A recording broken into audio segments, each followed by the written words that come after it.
Salut les Homo sapiens. La vidéo qui nous concerne aujourd'hui s'intéresse à une distinction peu ou mal faite par la plupart des gens entre les méduses et les pieuvres. Vous allez ici découvrir avec Supernova les différences majeures qui existent entre ces animaux, le tout en tâchant d'éviter les mots compliqués.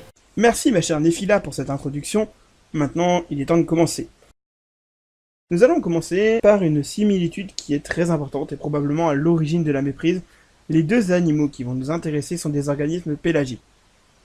Calmez-vous, ça veut juste dire qu'ils sont marins. Ils vivent dans la colonne d'eau et d'ailleurs dans la plupart des océans de la Terre. Voici nos deux protagonistes.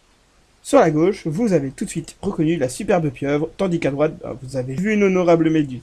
À ce stade, nous pouvons déjà remarquer une différence. Le corps de la méduse semble en partie transparent, tandis que celui de la pieuvre est clairement opaque. Mais commençons par un peu de phylogénie. De classification, quoi. Les méduses sont des animaux, des métazoaires, et correspondent au groupe des cnidaires. Comme vous pouvez le voir sur cet arbre simplifié, il est au même niveau que le groupe des bilatériens, auxquels la plupart des animaux qui vous viendront à l'esprit tout de suite là appartiennent. Nous reviendrons dans une autre vidéo plus en détail sur cette classification du vivant, mais poursuivons car pour l'instant il nous reste à trouver nos camarades les pieuvres. Cet arbre a été énormément simplifié et amputé des noms de groupes qui nous intéressent absolument pas, notez en revanche que l'on passe de nombreux embranchements avant de trouver les mollusques. Les groupes ici cachés seront mentionnés dans une vidéo plus tard, mais revenons à notre sujet. Les mollusques, dont nos pieuvres donc, sont des bilatériens. Vous vous souvenez, nous avons mentionné ce groupe tout à l'heure. Parmi les mollusques, on trouve de nombreux groupes importants. Les pieuvres appartiennent aux céphalopodes, mais on peut aussi mentionner les bivalves et les gastéropodes qui ont une fâcheuse tendance à se retrouver dans nos assiettes. Ces illustrations ici vous présentent des exemples de spécimens de mollusques.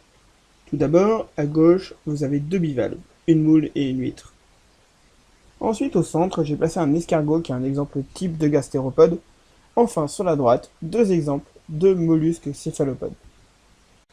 Maintenant, attaquons-nous à la partie la plus délicate, ce qu'on appelle un plan d'organisation. Il s'agit en fait de décrire l'anatomie de ces animaux. Nous avons les plans d'organisation des cnidaires.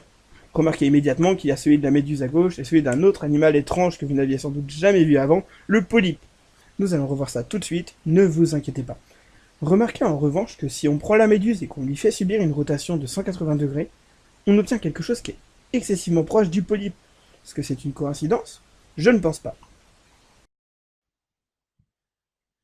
Pour expliquer plus proprement ce qu'est un polype, et au passage une différence majeure entre nos pieuvres et les méduses, nous devons parler d'un truc compliqué, la vie d'une méduse. Puis, un truc simple, la vie d'un mollusque céphalopode. Elle se passe en différentes étapes. Les noms compliqués vous seront épargnés autant que possible, mais je vous cache pas qu'il y en a certains, ne me tuez pas. La première étape que je choisis pour vous décrire ce cycle, c'est le stade de la méduse. L'animal à ce stade est un prédateur, il vit libre et est capable de la reproduction sexuée. Cette reproduction sexuée crée un nouvel individu sous la forme d'une larve qu'on appelle planula, c'est le numéro 2. La planula est une petite larve ciliée qui se fixe à un support pour devenir un polype. C'est là le polype est le stade 3. Le polype vit un certain temps fixé à son support et se transforme au cours du temps en strobile. Ne vous accrochez pas au nom, nous survolons juste le problème. Le strobile est le stade 4, et il déclenche un mécanisme propre qui produit des méduses. Ce mécanisme porte le nom barbare de strobilisation, et est ici numéroté comme le stade numéro 5. C'est là que nous arrivons de retour sur notre forme de méduse. En comparaison, voici maintenant la partie facile, le cycle de vie d'un céphalopode, donc les cousins des pieuvres. La sèche, par exemple, c'est l'exemple que je choisis ici, se développe de façon directe. On parle de développement direct quand il n'y a pas de stade larvaire ou nymphal, par exemple.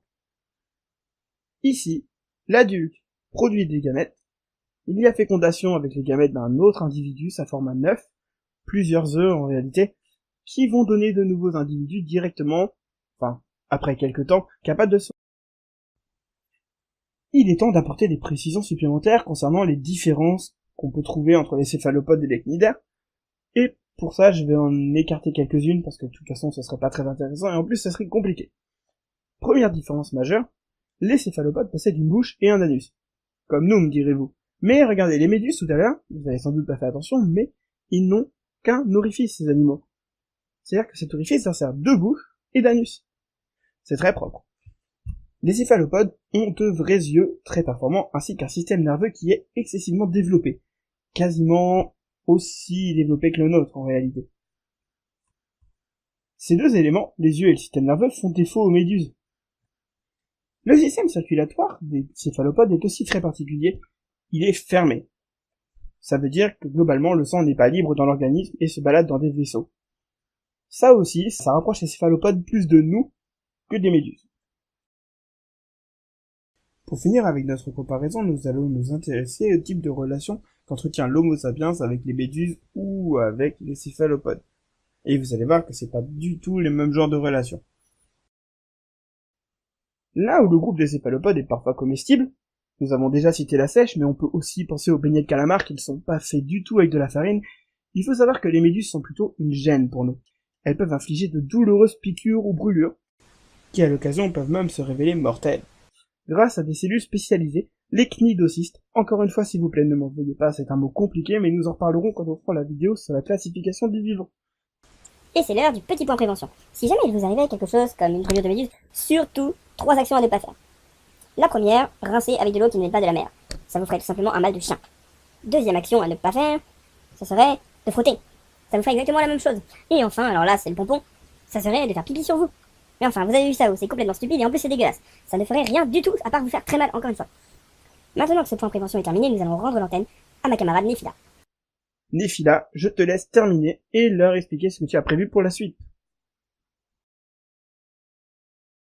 Nous remercions le professeur Supernova pour cette intéressante allocution. Les prochains thèmes qui arrivent dans nos vidéos sont la morphologie ou anatomie des araignées et aussi les araignées aquatiques et leurs adaptations un peu plus tard.